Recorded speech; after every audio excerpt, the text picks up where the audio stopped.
चलो तो बेटा आज का जो हमारा टॉपिक है वो है एनिमल टिश्यू। ठीक है, तो एनिमल टिश्यू के अंदर अपन सबसे पहले पढ़ेंगे types of tissues present in animals. तो लास्ट क्लास में जैसा कि मैंने आपको बताया था, the fundamental tissues present in animals, there are 4 types of tissues which are present in animals. The first one is epithelial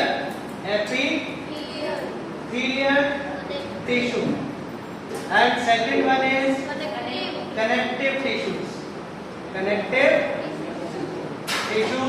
third is muscular tissue and fourth is nervous tissues. These are the 4 fundamental tissues which are present in animals. ये animals के अंदर आपको मिलेंगे। अब इन सभी tissues का जो role होता है वो एनिमल बॉडी का फॉर्मेशन करना होता है।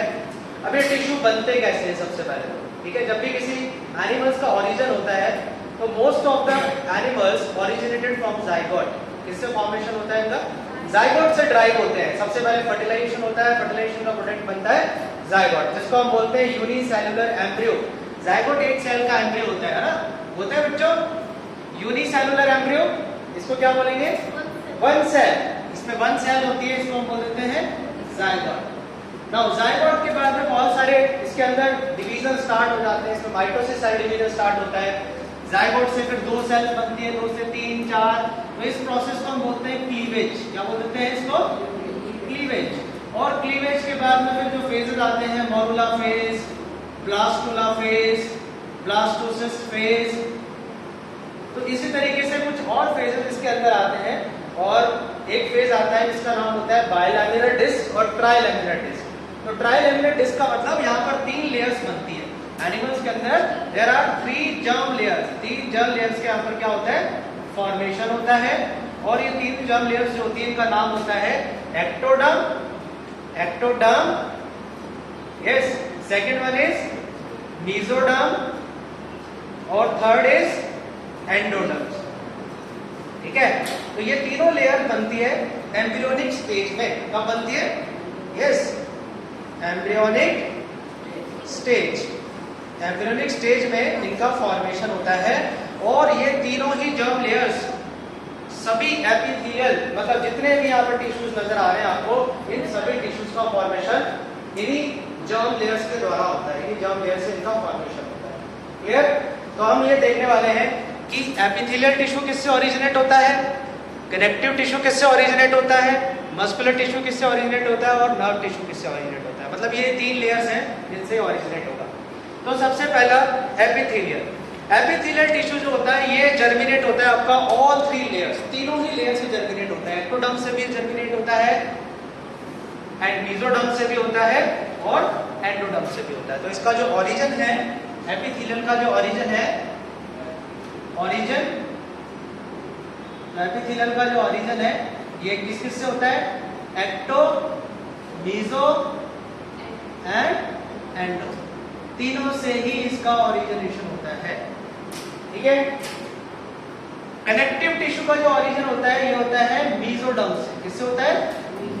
मेसोडर्म। मस्कुलर टिश्यू का जो ओरिजिनेट होता है, मस्कुलर टिश्यू जो है ये होते हैं बेसिकली ज्यादातर मेसोडर्म्स एंड एंडोडर्म्स। एंड नर्वस टिश्यू का जो ओरिजिनेशन होता है ये होता है आपका एक्टोडर्म्स। ठीक है।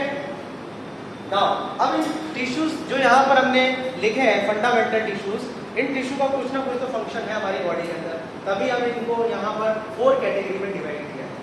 तो सबसे पहला टिश्यू जो आता है आपका एपिथेलियल टिश्यूज। एपिथेलियल टिश्यूज आपकी बॉडी की हर एक कैविटी जो बॉडी के चाहे अंदर हो चाहे बॉडी के बाहर प्रेजेंट है, उन सभी को प्रोटेक्ट करता है ना। इसका सबसे अच्छा एग्जांपल है your skin. Skin is made up of epithelial tissue. किसकी बनी हुई है?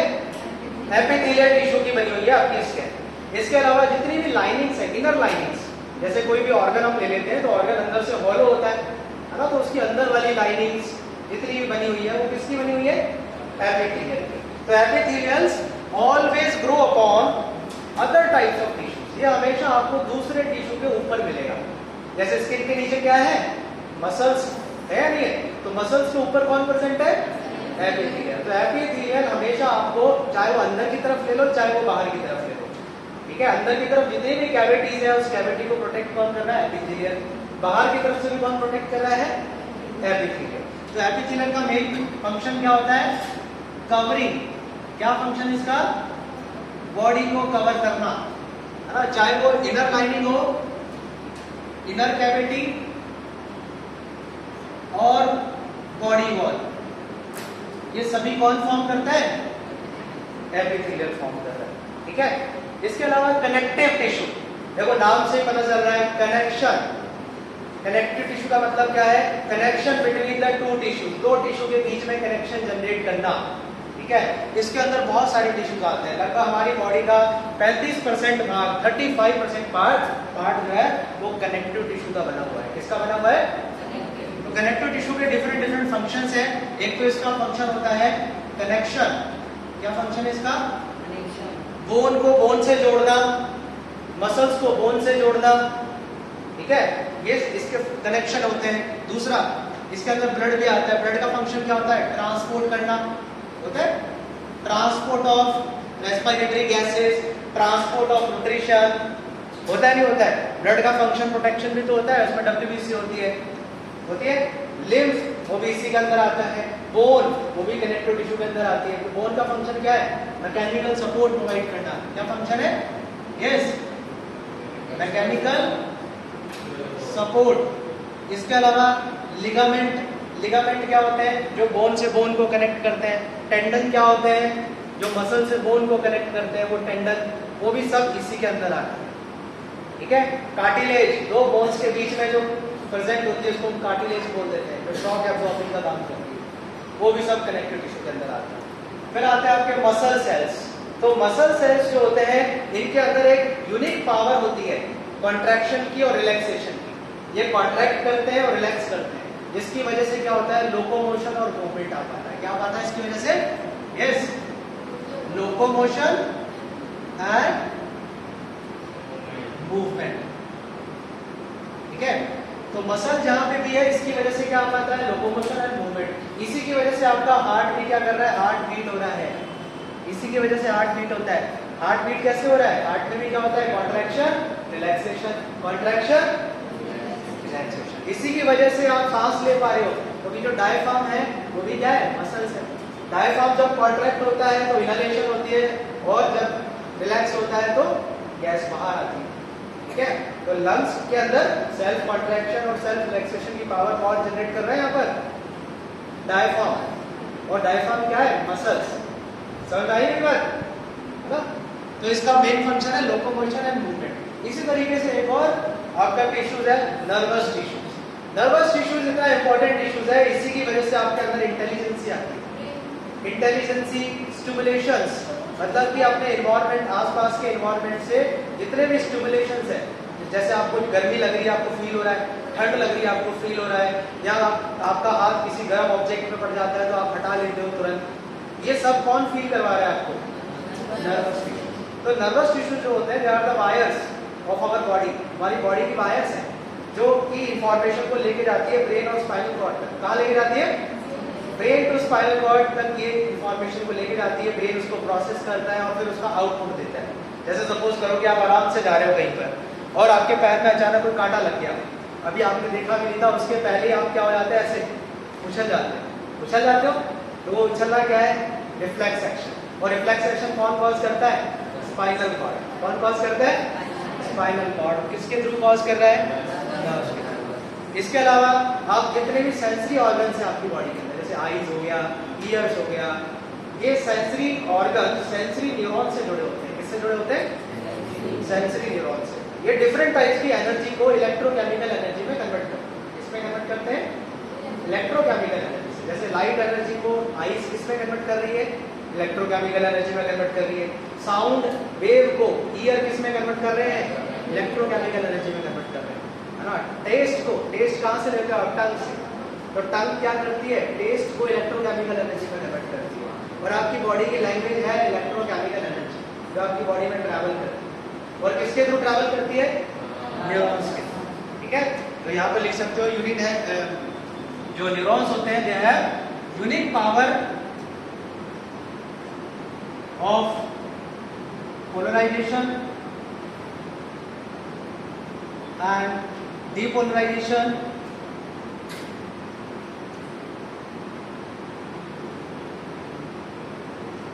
and convert stimulus.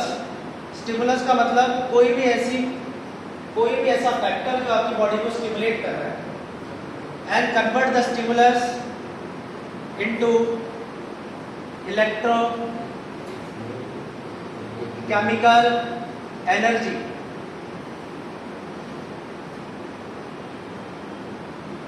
And carry it towards CNS. CNS बोलते हैं सेंट्रल नर्वस सिस्टम. इसके अंदर आता है आपका ब्रेन एंड स्पाइनल कॉर्ड.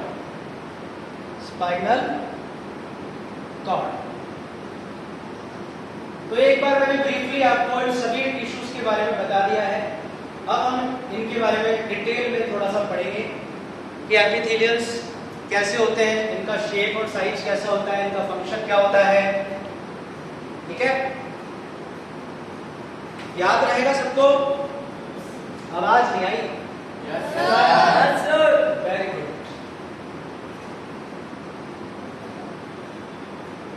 लिख लीजिए इसको.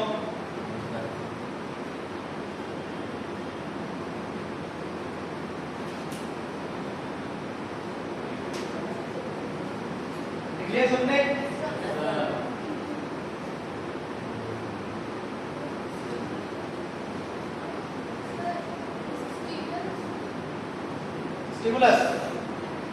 स्टिमुलस का मतलब any factor which stimulate your body. जैसे कि अगर कोई किसी ने सुई चुभो दी तो सुई इज ए स्टिमुलस. अगर कहीं गर्म जगह पर आपका हाथ गिर गया, स्टीम, जस्ट हीट जिसको बोलते हैं, हीट इज ए स्टिमुलस जो आपकी बॉडी को क्या कर रहा है, स्टिमुलेट. अगर आपको किसी गर्म ऑब्जेक्ट पे बिठा दिया जाए तो कैसा फील होगा? पूछ लोगे ना? दैट इज द स्टिमुलस, है ना? That is the stimulus. मतलब कोई भी ऐसा ऑब्जेक्ट जो आपकी बॉडी को क्या कर रहा है, स्टिमुलेट कर रहा है, दैट इज कॉल्ड स्टिमुलस. और उसका पता कैसे चलेगा? नर्वस टिश्यू ने हमें बताया. अगर किसी का हाथ पैरालाइज हो जाता है तो उसकी सेंस जो पावर होती है वो चली जाती है.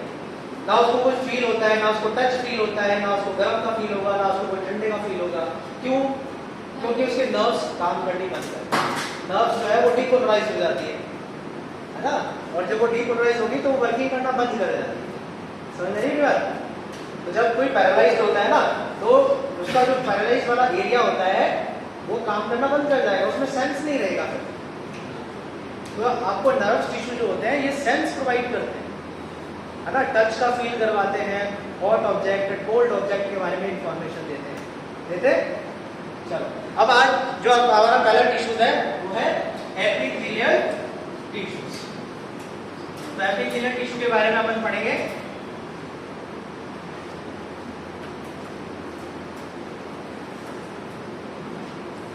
तो सबसे पहली चीज, what is epithelial and where it is present in our body and what are the characteristic features of epithelial. Epithelial के क्या कैरेक्टरिस्टिक फीचर्स होते हैं ये हम इस टॉपिक के अंदर पढ़ने वाले हैं. ठीक है, तो देखो बच्चों, एपिथेलियल, एपी का मतलब होता है अबव, और थीलियल का मतलब होता है to grow. Above and to grow. ठीक है, एपी का मतलब है अबव एंड थीलियल का मतलब होता है टू ग्रो. अब इसका क्या मतलब हुआ? Epithelial tissues always present or grow upon other types of tissues. ये हमेशा आपको किसी और टिश्यू के ऊपर मिलेंगे. ठीक है, जैसे कि मसल टिश्यू के ऊपर मिलेंगे, बोन के ऊपर मिलेंगे, कैविटी के अंदर प्रेजेंट रहेंगे, है ना? तो ऑलवेज प्रेजेंट और grow upon other types of tissue. इसी वजह से इनका नाम क्या रख दिया? Epithelial tissue. समझ में आ गया सबको यहाँ तक? ठीक है. अब ये एपिथेलियल टिश्यू जो होते हैं ये कैसे नजर आते हैं, अगर आप कैसे पहचानोगे कि एपिथेलियल है ना? तो एक तो इनके अंदर जो सेल्स होती है, सेल्स आर यूनिफॉर्म लेयर। आपको एक जैसी सेल्स इसकी नजर आएगी, जैसे कि आप देखो स्किन की सेल्स, कैसे नजर आ रही है? फ्लैट, बिल्कुल फ्लैट नजर आ रही है आपको, यूनिफॉर्म लेयर्स है ना? दूसरा, अच्छा इनमें इंटरसेलुलर स्पेस होता है क्या? पोर्स तो होते हैं ना जहाँ से मेडिसिन एंटर करती है नहीं करती? जब आप कोई ऑयल वगैरह लगाते हो स्किन पे तो वो एब्जॉर्ब हो जाता है, होता है नहीं होता है? तो मतलब इसके अंदर कहीं ना कहीं स्पेस है, इसकी वजह से हो रहा है। with little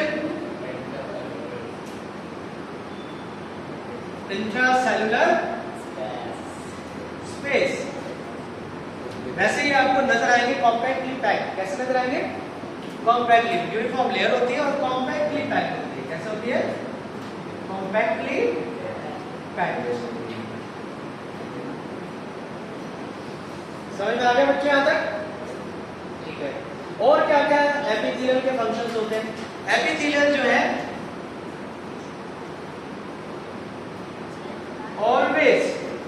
always rest upon non-living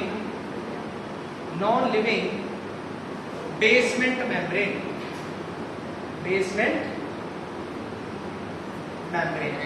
ये हमेशा आपको एक बेसमेंट मेम्ब्रेन के ऊपर प्रेजेंट मिलेंगे। किस पे प्रेजेंट मिलेंगे? Basement membrane. और बेसमेंट मेम्ब्रेन कैसी होती है? Non living. कैसी होगी? Non living. ठीक है। ऐसा क्यों होता है? क्योंकि ये बहुत ज्यादा थिन होते हैं, तो इनको एक लेयर की रिक्वायरमेंट होती है जो इसका स्ट्रक्चर बना के रखती है। स्ट्रक्चर मतलब नीचे स्ट्रक्चर, क्योंकि फ्लेक्सिबल है, ये सेल्स है, सेल्स की लेयर्स है ना? अगर आप स्किन में से नॉन लिविंग बेसमेंट मेम्ब्रेन को निकाल लोगे तो आपकी स्किन जो है वो लटक जाएगी। जैसे पुराने लोगों में होती है, मतलब पुराने लोगों का मतलब ऐसा नहीं कि प्रिमिटिव, वो नहीं बोल रहा मैं, जैसे ओल्ड एज के अंदर लोग स्किन लटक जाती है ना? हाँ, तो ये बेसमेंट मेम्ब्रेन जो है ये स्टेबिलिटी प्रोवाइड करती है, स्ट्रक्चर मेंटेन करके रखती है एपिथेलियल। दूसरा, आपकी बॉडी में अगर सबसे ज्यादा रीजनरेशन पावर है अगर किसी में, तो वो किसमें है? एपिथेलियल है हाई रीजनरेशन पावर, फटाफट से रीजनरेट करते हैं। जैसे आपको कहीं चोट लग जाए तो फटाफट से मर जाती है, चोट मर जाती है ना? यस।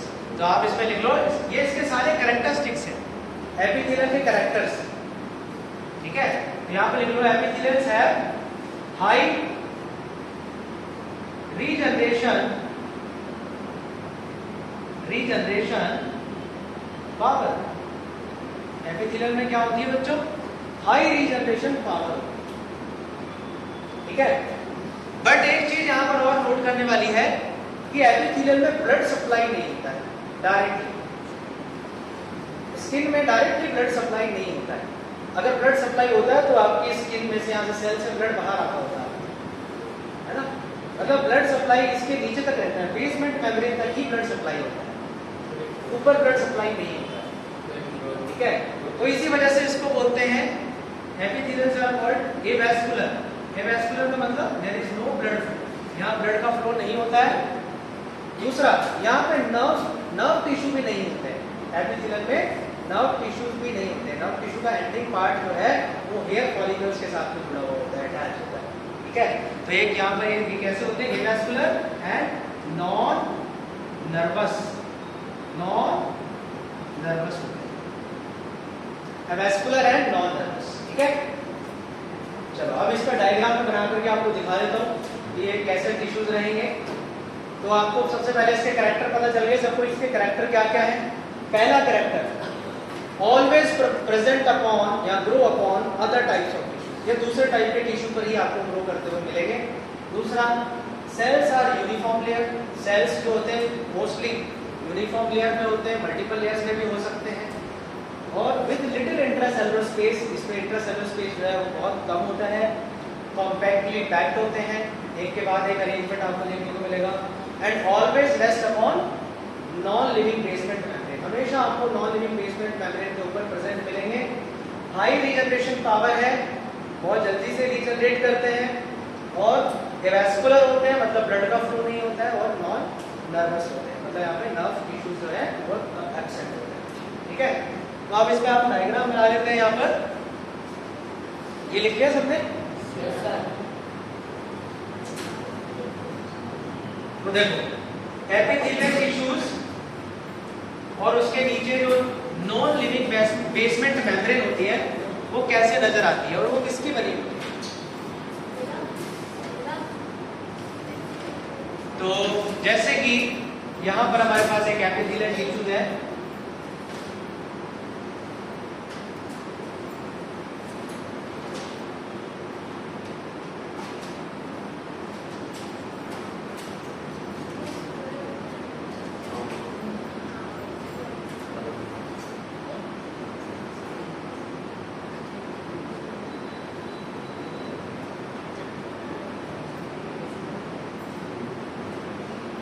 ये एपिथेलियल टिश्यूज जो हम यहाँ पे बना रहे हैं, देखो शेप कैसा नजर आ रहा है इसका? कॉलमनर। वेरी गुड, इसका शेप है कॉलमनर क्योंकि इसकी लेंथ ज्यादा है, देखो हाइट ज्यादा है इसकी, और ये विड्थ इसकी थोड़ी कम है। विड्थ और लेंथ अगर दोनों इक्वल होती तो फिर आप इसको क्यूबोइडल बोलते हैं। अब क्यूबोइडल को आइसोडायमेट्रिक बोला जाता है, मतलब उसकी चारों भुजाएं, चारों जो लाइंस होती है वो इक्वल होती है। क्लियर? बट यहाँ पर इक्वल नहीं है, यहाँ पर हाइट है, तो इसका शेप है पिलर की तरह। कैसा नजर आएगा? थोड़ा पिलर की तरह नजर आएगा। तो ये कॉलमनर कहलाते हैं। कौन से एपिथेलियल कहलाते हैं? जो कॉलम्स की तरह नजर आते हैं। कैसे नजर आ रहे हैं? अब इन एपिथेलियल के अंदर न्यूक्लियस जो होता है वो बिल्कुल सेंटर पे प्रेजेंट रहेगा ऐसे, और न्यूक्लियस रहेगा इनका इलॉन्गेटेड। कैसा रहेगा? इलॉन्गेटेड। ये जनरल हम एक एपिथेलियल उठा करके देख रहे हैं। तो अब एपिथेलियल का जो फ्री एंड होता है, फ्री एंड, इसको हम फ्री एंड बोलते हैं। ऊपर वाला पार्ट जो बिल्कुल फ्री है, ये किसी से बाइंड नहीं है। ठीक है, तो इसको हम बोलते हैं फ्री एंड पार्ट। कौन सा पार्ट? Free and part. और नीचे वाला जो पार्ट है इसको हम बोलते हैं बेसल पार्ट। कौन सा पार्ट? बेसल। और इसको हम बोलते हैं एपिथेलियल, एपिथेलियल टिश्यूज। ये हो गया इसका फ्री पार्ट, फ्री एंड। और ये वाला नीचे वाला जो इसका रीजन है इसको हम क्या बोलेंगे? बेसल, बेसल एरिया, बेसल है। ठीक है, तो मैंने आपको बताया कि epithelial always rest upon non living basement membrane. किसके ऊपर हमेशा प्रेजेंट रहते हैं? नॉन लिविंग बेसमेंट मेम्ब्रेन पे प्रेजेंट रहेंगे। तो इसके नीचे आपको 2 लेयर्स की बेसमेंट मेम्ब्रेन मिलेगी। कितनी लेयर्स की मिलेगी? 2 लेयर्स की। तो हम यहाँ पे बेसमेंट मेम्ब्रेन बना रहे हैं। ठीक है, तो ये यहाँ पर बेसमेंट मेम्ब्रेन बनाते हैं। ये है आपकी फर्स्ट लेयर, और इसके नीचे जस्ट प्रेजेंट होती है सेकंड लेयर। तो इस दोनों से मिलकर के बनती है आपकी बेसमेंट मेम्ब्रेन। इन दोनों से मिलकर के क्या बनती है? Basement membrane. ये सेकंड लेयर है। ठीक है, अब इसको थोड़ा सा कलर कर देते हैं अपन, ताकि हमें याद रहे कि कौन कौन सी है। ये कर दिया हमने इसको कलर। क्या बेटा? हाँ, सब बताएंगे ना, अभी टेंशन क्यों ले रहे हो? सर किस लिए आए हैं क्लास में? बताने के लिए आए हैं। तो ये बेटा हमने यहाँ पर जो बनाया है, ये है नॉन लिविंग बेसमेंट मेम्ब्रेन। कौन सी मेम्ब्रेन है ये? जोर से बोला करो।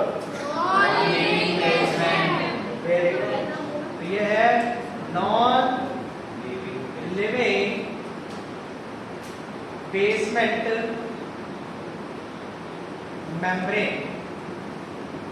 मेम्ब्रेन। अब इसमें आपको 2 लेयर्स नजर आ रही होंगी। आ रही है नजर 2 लेयर्स? इनका नाम है, इसको बोला जाता है बेसल लैमिना। Basal lamina.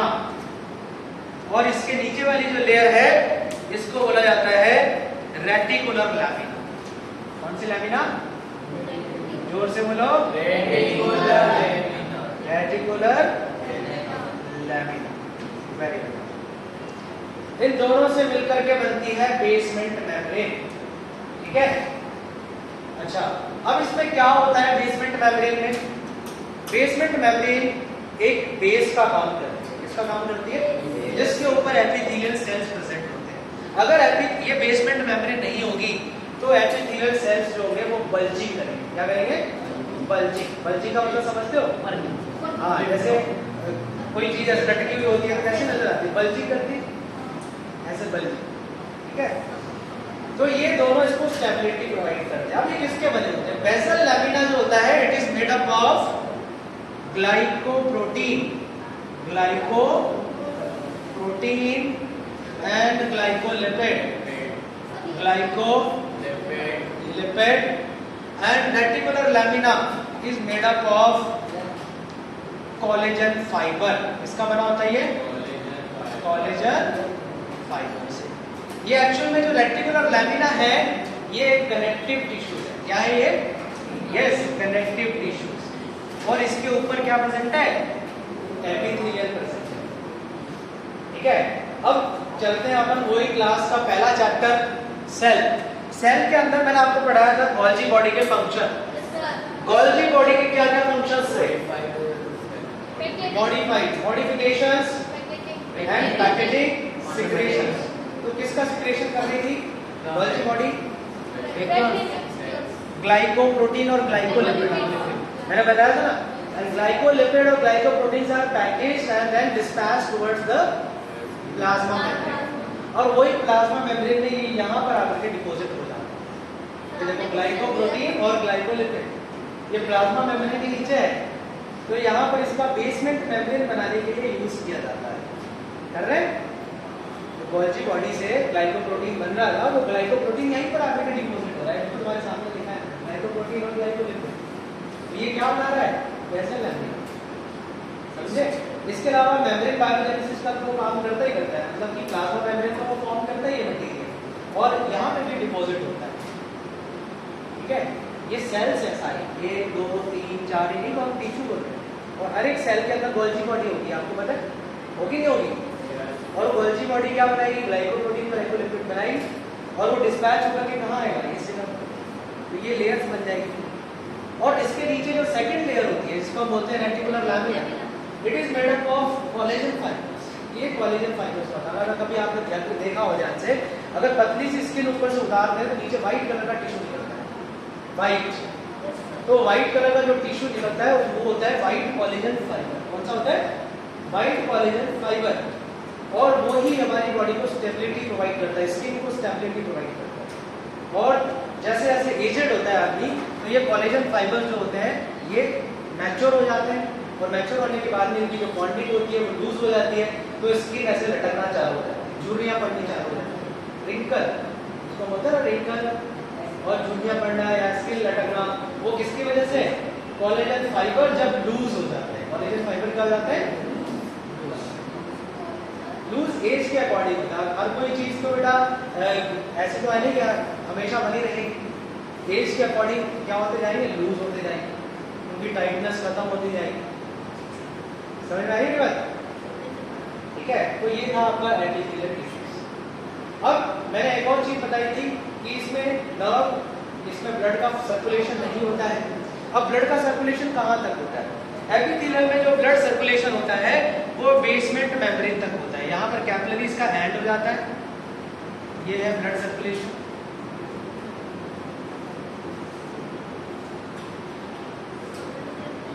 ये अपने यहाँ पर कैपिलरीज बनाई है, ब्लड वेसल्स बनाया है। फिर आपके दिमाग में आएगा कि सर अगर यहाँ पर ब्लड सप्लाई नहीं हो रहा है तो ये सेल लिविंग कैसे है? इनको तो डेड हो जाना चाहिए, है ना? भाई इनको न्यूट्रिशन और ऑक्सीजन कहाँ से मिल रही है? तो इनको न्यूट्रिशन और ऑक्सीजन जो मिलती है वो डिफ्यूजन के थ्रू मिलती है। किसके थ्रू मिलती है? डिफ्यूजन। क्योंकि कैपिलरीज जो होती है यहाँ से फूड को लेकर के, फूड यहाँ से ट्रांसपोर्ट होता है और कहाँ आता है? सेल के अंदर एंटर होता है। ठीक है, नियर बाई सेल में एंटर होता है ऐसे, और यहाँ से जो कार्बन डाइऑक्साइड बनेगी वो वापस कैपिलरी में जाएगी across the basement membrane, basement membrane को क्रॉस करके। समझ में आया मेरी बात? और इसी तरीके से नर्व्स, जो नर्व्स होती है वो भी यहाँ पर फैली हुई होती है। नर्व्स ऐसे, नर्व्स का एंड भी कहाँ हो जाता है? बेसमेंट मेम्ब्रेन में हो जाता है। ये नर्व्स का एंडिंग पार्ट है, ठीक है। अब नर्व्स जो है ना आपके हेयर फॉलिकल्स के साथ जुड़ी होती है। नर्व्स कहाँ जुड़ी थी? Nerve ending part here follicles के साथ में जुड़ा हुआ है, ठीक है। अगर आप देखोगे ध्यान से कि अगर आपके हेयर्स के ऊपर कोई मक्खी मच्छर आकर के बैठ जाता तो भी आपको पता चलता है। आप सिर्फ अपने हेयर को टच करो,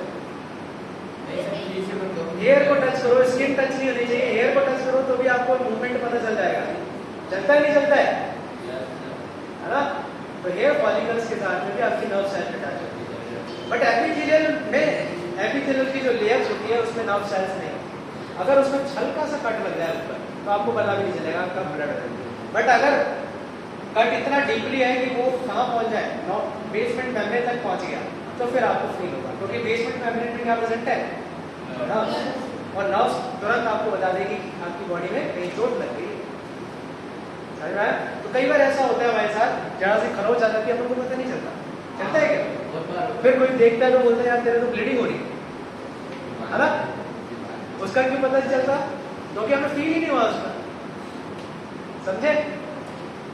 एपिथेलियल टिश्यू समझ में आ गया सबको? तो ये कैरेक्टर्स और एपिथेलियल टिश्यू के बारे में आपको बता दिया है। अब हम आते हैं क्लासिफिकेशन पर। एपिथेलियल टिश्यू का कितने टाइप्स के होते हैं? सबसे पहले ये देख लेते हैं। तो एपिथेलियल टिश्यू को पहले तो बनावट पे, ठीक है, अकॉर्डिंग टू देयर मॉर्फोलॉजी ये दो टाइप्स के होते हैं। एक होता है simple epithelial, simple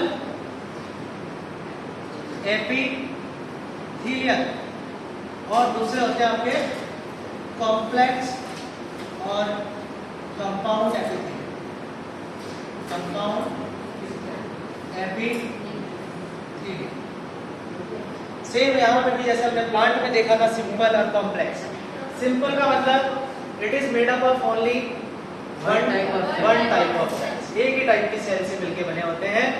complex tissues are made up of more than 2 types of cells, एक से ज्यादा अगर सेल्स इन्वॉल्व है that is called complex tissues.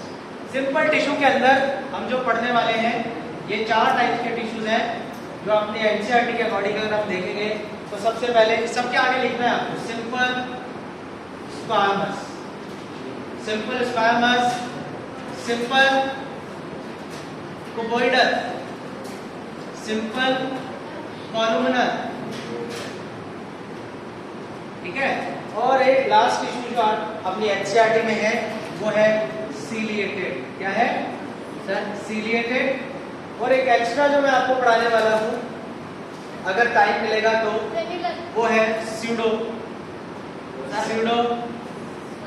Epithelial. Yes, pseudo epithelial. Sir pseudo stratified ciliated columnar epithelial से सबका था, वो सब मॉडिफिकेशन है सर काम किया।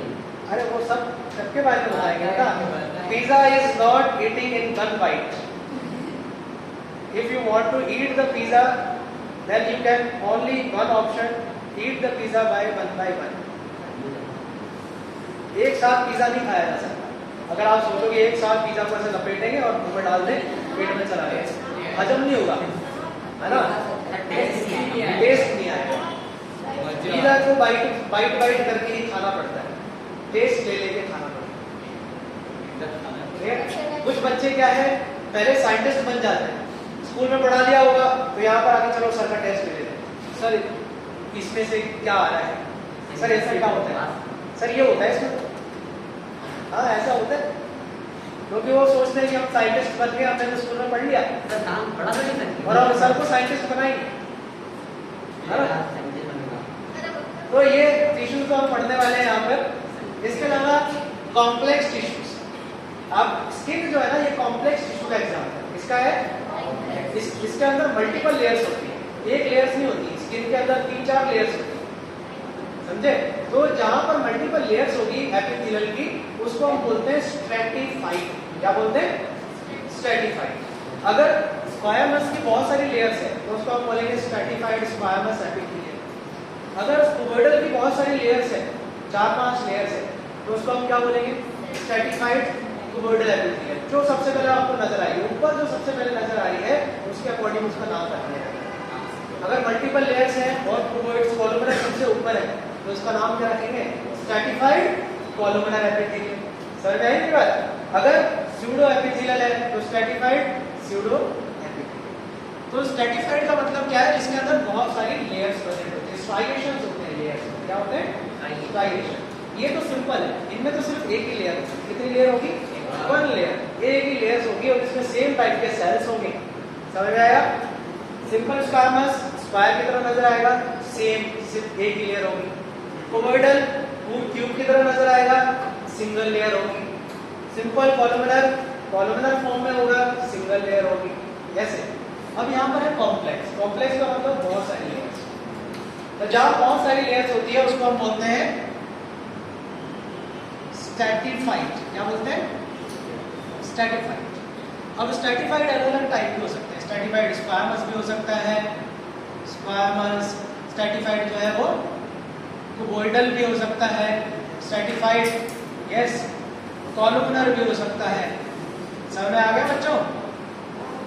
स्यूडो स्ट्रैटिफाइड भी हो सकता है, सीलिएटेड भी हो सकते हैं। क्लियर? और एक होता है इसके अंदर ट्रांजिशनल। ये हो गया फर्स्ट। दूसरा है यहाँ पर transitional epithelial. Transitional epithelial present होता है यूरिनरी ट्रैक्ट पर। कहाँ प्रेजेंट होता है? Urinary tract. ज्यादातर जैसे यूरेटर, किडनी, किडनी का कुछ पार्ट, इस जगह पर आपको ट्रांजिशनल एपिथेलियल देखने को मिलेगा। तो ये सब हम डिटेल में पढ़ने वाले हैं।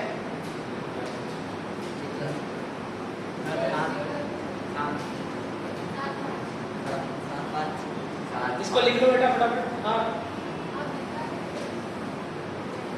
क्या कह रहे हो?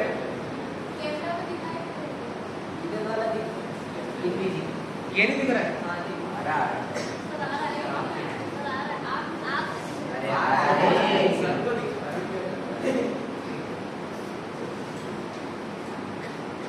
देखो मेरा आना जरूरी नहीं है, कंटेंट का आना जरूरी है।